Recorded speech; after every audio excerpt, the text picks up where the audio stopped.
185 I not don't know out if or Toddy whatever it was. Goldstein's laying back, sitting back. It's a couple of hours ahead over there on the East Coast. He might be watching the cricket, are you, Todd? I'm just waiting for the Mundine fight to start. So are we, mate. You got main event at home, have you? Yes. You forked out the $50. Yeah, no, I thought it was worth a watching it. Who are you barracking for? I'm a bit of a Garth Wood fan. I watched the Contender series, so I enjoyed that. So you want to see Mundine get floored again, do you? It would be nice to see that, yes. Now, Todd, it's Peter Bell here. I'd just like to say congratulations. I believe you and your partner have just had a baby girl. Yes, a little girl, Olivia, nearly 5 months ago now. Oh, 5 months. Okay. How's the sleeping pattern going, big fella? Yeah, no, we're very lucky. She sleeps very well. You know, we've been getting some nights 12 hours out of her. So. Oh, you're laughing. At this stage, You're an easy street there. Now, a couple of weeks ago, you ventured over to Perth, and I believe you got sick and had to fly home. Yeah, I came down with a bit of a bug a few days before we flew up, and it was a bit of touch and go whether I'd make it to the game. And when I got to Perth, my fever was still quite high, and because of the heat that we were going to be playing in, the coach and the doctors just didn't think it was worth the risk. It was quite a high risk of me getting even sicker.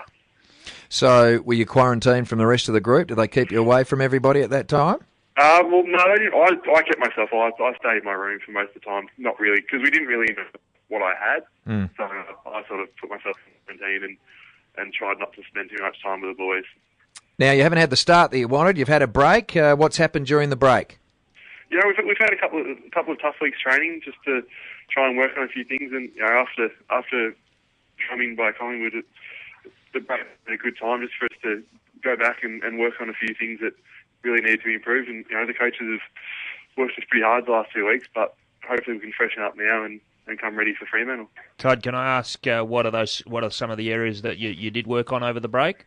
I think it was just things like work rate and things like that. I think what the coach sort of identified in the press conferences that, you know, a few of our boys weren't really stepping up, and I think we needed to, you know, we all need to start taking responsibility, and it starts on the training track. So, you know, the boys have tried to be up and about and make sure all the voice and doing all the little things so that, you know, come game day, that we're cherry ripe. Now, Todd, over here, there is a bit of a rumour circulating that Aaron Sandilands' eye is not recovering so well at the moment. But I guess from your perspective, you've just got to prepare as if he is playing. It must be an enormous challenge.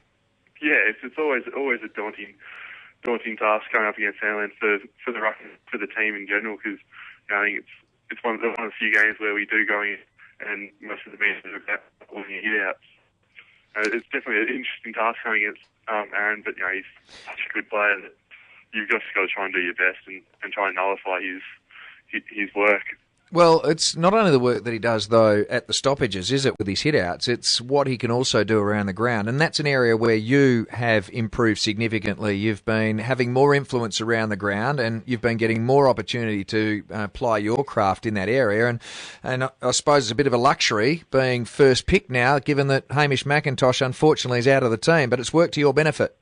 Yeah, definitely, and it's been a really good experience for me. I think the couple of games that Hamish missed this year when I was running alone really did give me the confidence that I can last games out and I actually can be a contributing member. Because I guess when you're still trying to break into the side fully, confidence isn't there. You probably do doubt yourself. Yeah, it's good to give myself some confidence that, you know, with Hamish out, I'm going to get some consistent games and I'm trying to get a bit of a ball. So, you know, it's good to see all the work that we've put in the last 4 or 5 years is starting to pay off now. Now, you must have been impressed with Fremantle's effort. Always difficult to win over there at Amy Stadium, and Adelaide, of course, are a highly much vaunted team. Yeah, definitely. I mean, I didn't actually get to see much of the game, but from what I heard, you know, it was a great, especially losing Sandilands early in the third quarter. I thought when I heard the scores, I thought maybe Adelaide would run over them, but they hung in there and weren't able to get any ground on. So it was a very good effort, and you know, they're a very good side. We saw that last year, and not much has changed since then. Well, that's what you need to do here in Perth, and obviously having played here just a couple of weeks ago, at least you've got some idea of what you will need to do from a travelling perspective, given that you've been able to get them out of the road so early in the season. Yeah, definitely, and you know, it gave some of our young boys who haven't played up there before a good chance to see the ground, and it is a very different ground. It's a lot bigger than Aegis Park we're used to training on. So it really gives the young boys like Sean Atley and Cam Richardson a good taste of what we like, and hopefully that experience can really help them this week. Thank you, Todd, for joining us tonight. No, thanks a lot, boys.